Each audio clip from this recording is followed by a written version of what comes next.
Form भरायची शेवटचे काही तास भेटलेले आहेत आणि अखेरही महायुतीचं ठरतंय काय नक्की होतंय काय? संभाजीनगर महानगरपालिकेच्या युती संदर्भामध्ये कालही आम्ही चर्चा करण्याचा प्रयत्न केला, परंतु त्यावर हवा तसा प्रतिसाद मिळाला नाही. मध्यरात्रीच्या वेळेला काही पॉझिटिव्ह प्रस्ताव ते पाठवतात असं त्यांनी सांगितलंय. आम्हीही त्यांच्या प्रस्तावाची वाट पाहतोय आणि तो आल्यानंतर आम्ही पहिल्या दिवसापासून सांगतोय की आम्हाला माहितीमध्ये जागा लढायच्या आहेत. जो तो समाधानकारक असेल तर निश्चितच माहिती या ठिकाणी होईल. त्यामुळं त्यांचा प्रस्ताव कधी येतोय याकडे आमचं लक्ष आहे. सकारात्मक असेल म्हणजे सकारात्मक असेल सकारात्मक असलं तरच युतीमध्ये लढता येईल ना. पण अन्यथा मग तो काय पर्याय काढायचा किंवा काय मार्ग काढायचा याचा निर्णय एकनाथ शिंदे साहेब घेतील. तुम्ही आजपासून अर्ज भरणार?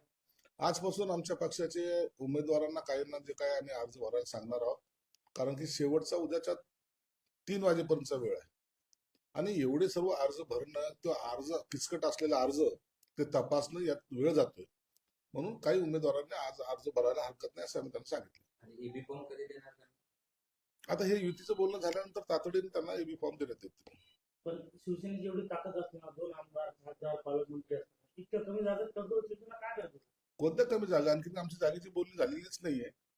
ज्या काही जागा वाटप होतील त्या सर्वांसमोर ठेवल्या जातील आणि त्यावर अंतिम निर्णय घेता येईल. असं बोललं जातंय की बंडखोरी होऊ नये म्हणून दोन्ही पक्षांनी चर्चेचा डोळा लावायचं आणि उद्या घोषणा करायची आणि दुपारच्या वेळेस एबी फॉर्म बी फॉर्म प्रभागात तिथे नेऊन द्यायचं. नाही ह्या काही इलेक्शनच्या काही स्ट्रॅटेजी असतात ते काही करत असतात, परंतु जोपर्यंत आमचं फायनल बोलणी होत नाही तोपर्यंत त्यावर बाकी गोष्टीवर चर्चा करणं योग्य नाही. असं पण तुम्ही अल्टिमेटम काय आहे तुमचं? कारण की आता फक्त 8च तास, म्हणजे आजचे 4 तास आणि उद्याचे 4 तास, 8च तास अर्ज भरायला तुमचं अल्टिमेटम काय? म्हणून आम्ही त्यांना तातडीने प्रस्ताव द्यायला सांगितलाय आणि उमेदवारांना सुद्धा आम्ही अर्ज भरायला सांगितलाय. आमच्या दोन्ही बाजून तयारी आहे आणि दोन्ही युती झाली तर युती बरोबर लढणार, नाही झालं तर स्वतंत्र लढणार. या सगळ्या तयारी आम्ही करून ठेवलेल्या आहेत. प्रस्तावाबाबत थोडंफार माहिती देता येईल? किती जागा तुम्ही मागताय आणि ते किती जागा देऊ इच्छिताय? आमचा 41 जागेचा प्रस्ताव त्यांना दिलेला आहे आणि त्याच्यावर चर्चा चालू आहे. तडजोड करायला तयार आहे म्हणजे दोन्ही बाजूने, तुमच्याच बाजूने? तडजोड तर फायनल चर्चा जी आहे ते वरिष्ठ पातळीवर होईल. आम्ही त्याच्यावर तडजोड करणार नाही, तर वरिष्ठ पातळीवर शिंदे साहेब आणि देवेंद्र फडणवीस साहेब त्याच्यावर तडजोड करतील. प्रदीप जयस्वाल 4 वाजता सर्व शाखा प्रमुख नगरसेवक पदाधिकाऱ्यांची बैठक बोलवली. त्या निर्णयाचा इशारा द्यायचा नाही, तसं नाहीये. सर्वांना बोलवणं याचं मागचं कारण आहे की आता निवडणुकीला लागायचंय, आम्हाला प्रचाराला जायचंय, तर सर्वांनी एकत्रपणे कसं काम करायचं त्यासाठी त्यांनी बोलवलेली बैठक असावी. संभाजीनगरचं असं चित्र आहे, पण राज्यात सगळीकडेच असं चित्र आहे. तुमचं कुठेच जुळत नाही. आम्ही मराठवाड्याचा विचार करता 5ही महापालिका बोलणीच सुरू आहे. किती दिवस बोलणी? महानगरपालिकेची ही निवडणूक 5-7 वर्षाच्या कालखंडानंतर आलेली आहे. प्रत्येक कार्यकर्त्याला ही निवडणूक लढवायची आहे. त्या पद्धतीने त्यांनी तयारी केलेली आहे. मग त्या कार्यकर्त्याला नाराज करणं किंवा खुश करणं यामध्ये जो काही वेळ जातो, त्यामुळे या माहितीच्या बोलणी थोडेसे लांबणीवर पडत आहेत. याचा अर्थ असा नाही, परंतु प्रत्येक पक्ष आपल्या वाट्याला जास्त जागा याव्यात यासाठी प्रयत्नशील आहे.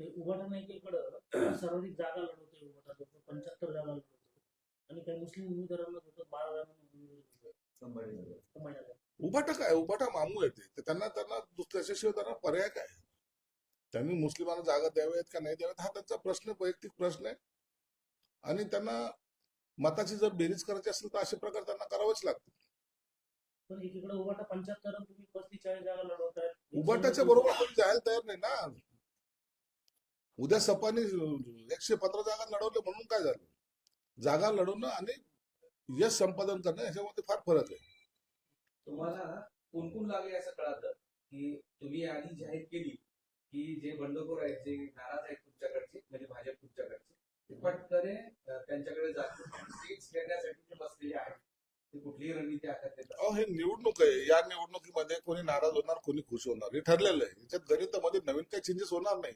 प्रत्येक पक्षामध्ये या पद्धतीचं सगळं गणित असतातच कोणताही पक्ष त्यांच्या पक्षाच्या कार्यकर्त्याला संपूर्णपणे खुश करू शकत नाही ही वस्तुस्थिती आहे आणि म्हणून या आणि कार्यकर्त्याची निवडणूक असल्यामुळे यामध्ये बंडखोरी काही प्रमाणात होण्याची शक्यता नाकारता येत नाही पण त्याचा युबीटीला फायदा होईल. युबीटी लवकर फायदा होत नाही असं पण उभाटा म्हणते की भाजपनं शिवसेना त्यांची जागा दाखवली 30-35 जागा बोलवून करून टाकली. आम्हाला काय जागा दाखवली नाही दाखवली हा आमचा अंतर्गत प्रश्न आहे उभाटा आता त्यांच्याबरोबर कोणी नसल्यामुळे त्यांना आपल्याला ते फ्रस्ट्रेशन आहे ते कोणत्या याच्यावर निवडणूक लढवतील ते त्यांनाच माहिती संजय राऊत असं म्हणाले शिंदे गट म्हणतो आम्ही बंड केली कसलं बंड घंटा त्यांना बूट चाटावं लागतं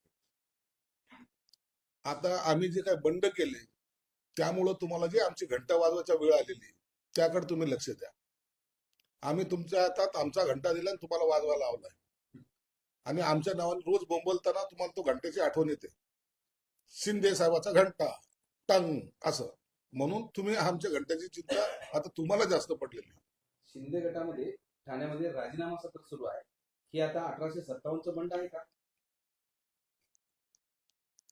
पानिपताचा युद्ध कुठं हे बंड कुठं यांच्या डोक्यावर झालेला परिणाम आहे डोक्यावर पडलेली लोक इथे आता यांना तर काय दुसरं सुजानाच इतिहास काय सांगतील आणि कसा सांगतील हे नवीन इतिहास जन्माला घालणारे ही लोक आहेत म्हणून आता येणारा पुढचा इतिहास आहे ना तो एवढा भयानक असेल इति संजय राऊत अशा पद्धतीचं ते पुस्तक जर निघालं तुम्हाला वाटतं ते एक वेगळंच इतिहासाची एक निर्मिती त्यांच्या माध्यमातून व्हायची शक्यता नाकारता येत नाही भाजप असं म्हणतंय की आमदाराच्या बोलण्यात तिकीट देऊ नये दिले जाऊ नये पण तुमच्याकडे शिवसेना असं म्हणते की ते काय त्याच्यात काय गैर नाही त्यालाच आता संजय राऊत असं म्हणताय की आमदाराचे मूल काम करत आहेत त्यात चुकतं काय त्या तरुणाला संधी मिळाली पाहिजे म्हणजे तुमच्या मताशी संजय राऊत सहमत झाले बघा राजकारणामध्ये असे प्रकार काय आजच घडतायत अशातले भाग नाहीये पूर्ण सगळ्या 50-70 वर्षाचा इतिहास पाहिला तर या अशा सगळ्या घटना घडत असतात आणि याच्यावर चर्चाही होत असतात पण भाजप मुलांना तिकीट नाकारून तुमच्या एकदम भूमिकेला छेद देते का सगळं?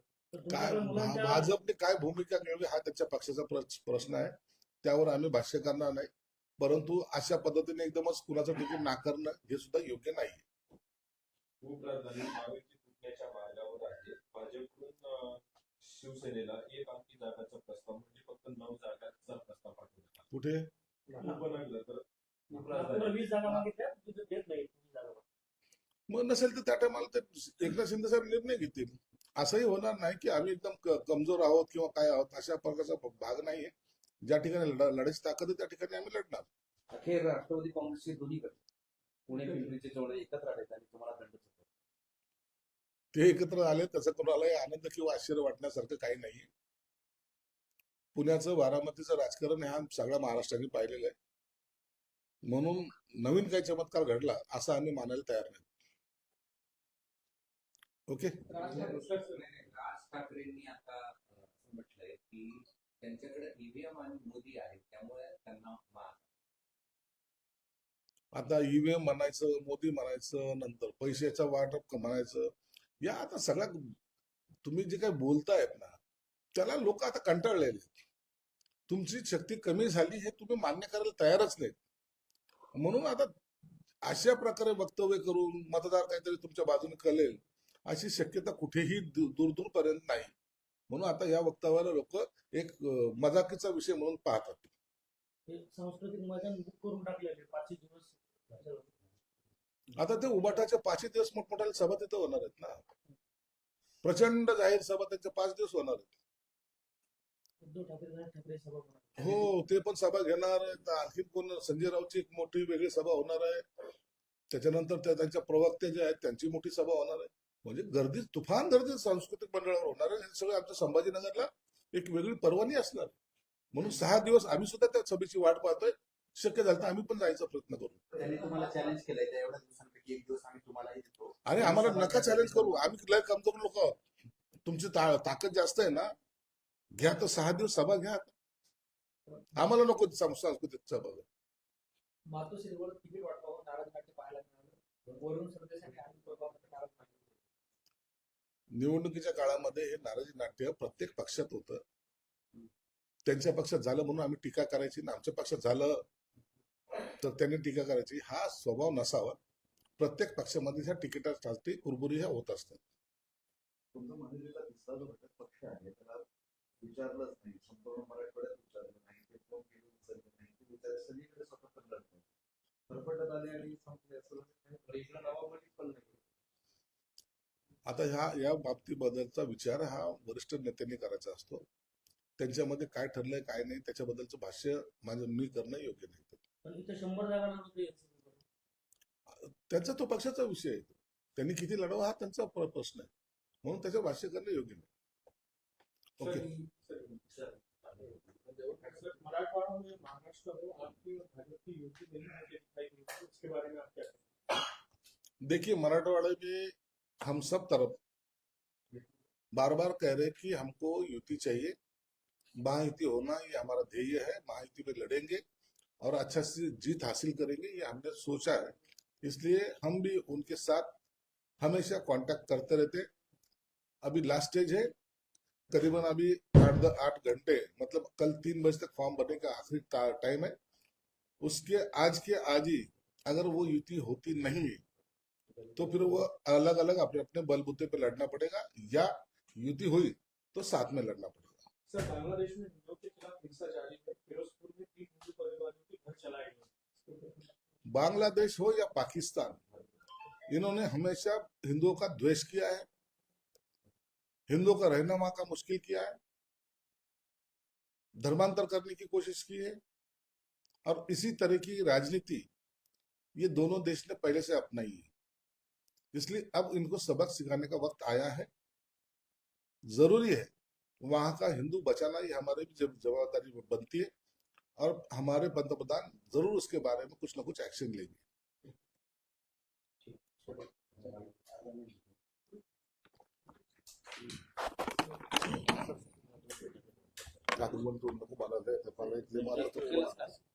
मला इथले